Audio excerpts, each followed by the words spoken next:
2014 ও 2019 সালের লোকসভা নির্বাচনে কোন দলের কে প্রার্থী ছিলেন, কোন দল কত ভোট পেয়েছিল, তার বিস্তারিত বিবরণ থাকবে এই ভিডিওতে।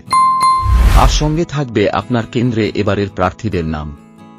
শুরু করা যাক তাহলে। হুগলি জেলার অন্যতম গুরুত্বপূর্ণ লোকসভা কেন্দ্র হল আরামবাগ। এই ভিডিওতে আরামবাগ লোকসভা আসনের 2014 ও 2019 সালের ফলাফল বিশ্লেষণ করব। 2014 সালে আরামবাগে জিতেছিলেন তৃণমূল কংগ্রেসের আফরিন আলী ওরফে অপরূপা পোদ্দার। তিনি পেয়েছিলেন 7,48,764 ভোট। শতাংশের হিসেবে তার প্রাপ্ত ভোট ছিল 54.94। দ্বিতীয় স্থানে ছিলেন সিপিএমের শক্তি মোহন মালিক। তিনি 4,01,909 ভোট পেয়েছিলেন। প্রদত্ত ভোটের 29.51% গিয়েছিল তার ঝুলিতে। বিজেপি প্রার্থী মধুসূদন বাগ 1,58,480 ভোট পেয়ে 3 নম্বরে ছিলেন। তিনি 11.63% ভোট পেয়েছিলেন। চতুর্থ স্থানে ছিলেন কংগ্রেসের শম্ভুনাথ মালিক। তিনি পেয়েছিলেন 27,872 ভোট। শতাংশের হিসেবে 2.04 ভোট পেয়েছিলেন তিনি। তৃণমূল কংগ্রেসের অপরূপা পোদ্দার 3,46,845 ভোট পেয়ে জয়ী হন। 2019 সালেও তৃণমূল কংগ্রেস আরামবাগে জয় ধরে রাখে। ওই আসন থেকে জিতে দ্বিতীয়বারের জন্য সাংসদ হন তৃণমূলের অপরূপা পোদ্দার। তিনি পেয়েছিলেন 6,49,929 ভোট। তিনি 44.14% ভোট পেয়েছিলেন। 2014 সালের তুলনায় তৃণমূলের ভোট কমে 10.79%।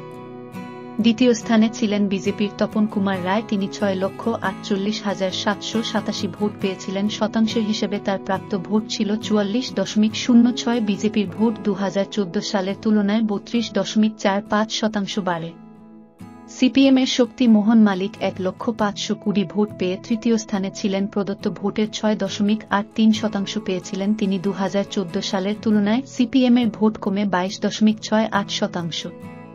কংগ্রেসের প্রার্থী ছিলেন জ্যোতি কুমারী দাস। তিনি পেয়েছিলেন 25,128 ভোট। শতাংশের হিসেবে 1.71। কংগ্রেসের ভোট 2014 সালের তুলনায় 0.33% কমে যায়। তৃণমূলের অপরূপা পোদ্দার 1,142 ভোটে জয়ী হন।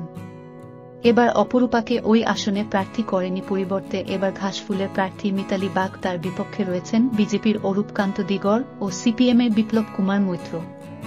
এখন দেখার এই তিনজনের মধ্যে কে জয়ী হন। তবে যে দলের প্রার্থী জিতুন, আরামবাগ যে নতুন একজনকে সাংসদ হিসেবে পেতে চলেছে তা নিশ্চিত হয়ে গিয়েছে।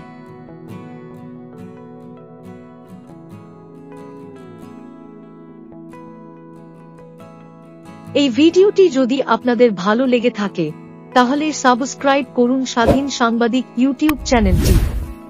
লেটেস্ট কন্টেন্টের আপডেট পেতে ক্লিক করুন বেল আইকনে। ধন্যবাদ।